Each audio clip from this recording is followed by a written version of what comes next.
We've got 10 of the world's top 30 golfers in action this week, getting ready here for the Valspar Championship, and we don't get ready without talking to Jason Sobel from the Action Network. I'm Adam Kaufman. Jason, how are you, man?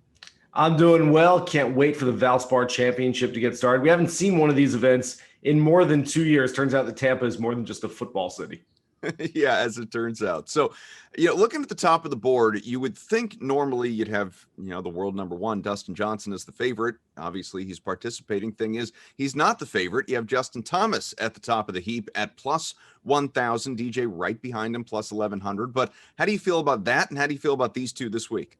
Yeah, I don't think the odds are wrong. Justin Thomas has probably been playing better lately. I think he's a better fit for this golf course. DJ not far behind him. DJ hasn't been playing great golf over the last month and a half, but he was T13 at the RBC Heritage in his last start just a few weeks ago. So showing signs of coming through that. Look, on any week at any golf course, either of these players can not only win, they can dominate. They can win by a half dozen shots. That said, at these prices, I'm going to bypass them this week, and I'm going to move to some guys who are sort of at that next level of prices. But again, if your heart is set on either one of these players this week, I won't talk you out of them. They certainly have a good chance of winning. That's why they're the top two at the board.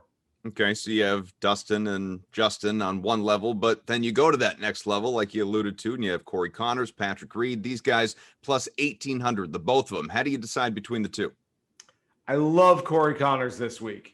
4 top 10 finishes in his last 6 starts, playing great golf. Everybody loves Corey Connors this week. The problem is, Adam, even the odds makers love Corey Connors this week.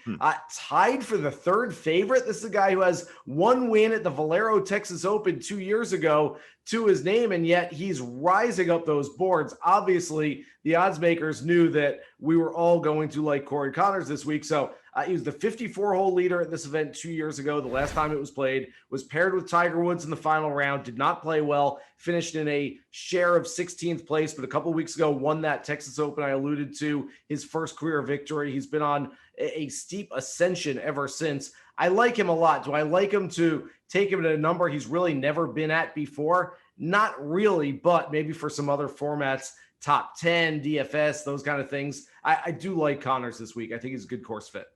You're going to have to tell me if the odds makers disrespected Paul Casey at all, because he is the 2-time defending champ, obviously going for his 3rd victory at this event.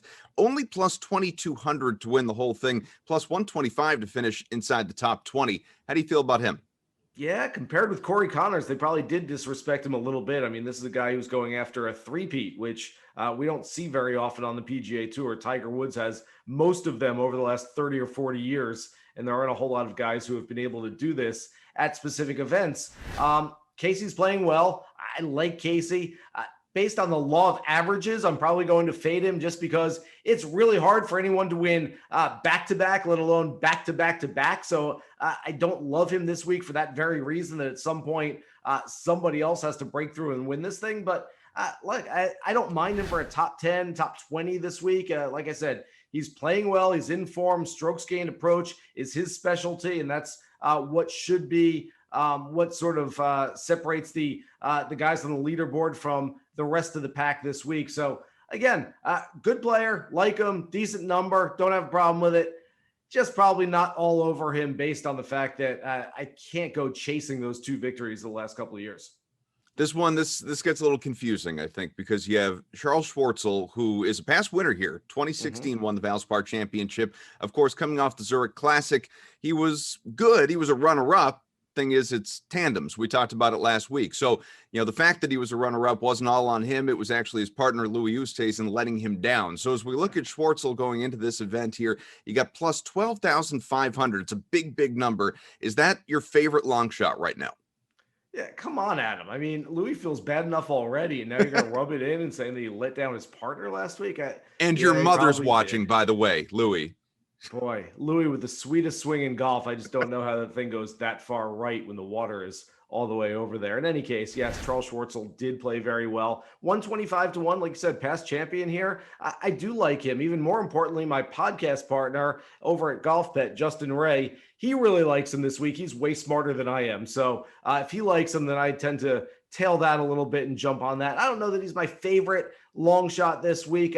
Keegan Bradley is sort of on that borderline between mid-tier and long shot at 80-1. I really like him for the fact that he's always a very good ball striker. This is a good ball striker's course, and the putting is really coming around for him. I think it's a great number on Keegan Bradley. Don't think you'll be able to get this number much longer after this week, so you might want to jump on it now. And he's a proven winner too. He's won a major, he's won a WGC, he's won a FedEx Cup playoff event. So if I had to dig somewhere in that area, granted, Keegan is much shorter than Charles Schwartzel, but I like him a lot more for an outright than Schwartzel. But for top 10s, top 20s, don't mind Schwartzel this week.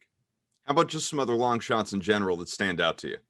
Yeah, John Huh is a guy that I'm not sure I've seen him on TV in the last couple of years. He gets little to no respect at all. You never see a big bet in his name, and yet he's been top 30 in half of his 10 starts so far this year. That's not bad. And when you're chasing a guy who's got a decent price for a top 20, top 30, John Huh is a guy that I kind of like. Sepp Straka has some stats that should correlate well for this golf course. And if you want to go really deep, I don't know that it's going to happen this week, but at some point, Kevin Chappell is going to start showing the form that he had back in 2017 when he was a member of the U.S. President's Cup team. He's not that far removed from it. I liken him to Daniel Berger, who was also on that team, had some injuries, kind of fell off the face of the golf planet for a little bit and then rose back up. He's a top 15 player in the world right now. I don't know that Chappell is going to get to that level, but I do think at some point he comes back and shows why indeed he was a really good player to begin with. And again, you don't want to get on that too late. You might as well get on early. He's got a big number next to his name this week. Don't go all in. I'm not saying, throw the mortgage on Kevin Chappell to win the Valspar Championship. Just a name to keep in mind moving forward. So, Jason, the almighty fade, who would you caution bettors to stay away from this week? There's not a whole lot of guys at the top of the board that I really dislike this week. Dustin Johnson at his number is a guy that I won't be chasing after. It's one of those, look, if he wins it, he beats me, and I'll be okay with that. Victor Hovland, again, they didn't really have individual stats for the Zurich Classic, but he played with Christopher Ventura during the week and sort of fell apart on the weekend. Didn't look like he was playing his best golf. So Hovland's a guy with a short number next to his name as well, and I will probably fade him this week also. Who's going to win the Valspar Championship? I'm going with a player with decent odds next to his name, plus 2,800 this week. He was tied for fourth 2 years ago in his lone Valspar Championship appearance so far. Tends to play some of his best golf on Florida golf courses, puts Bermuda greens really well, and the iron game is coming around. When he's striking it well, he's one of the best with an iron in his hand. Sungjae Im, for me, is my favorite outright play this week. Really like him. I feel like he could break through for his second career PGA Tour title this week. My favorite interview this week, Jason Sobel from the Action Network. Thanks, man. Thanks, buddy.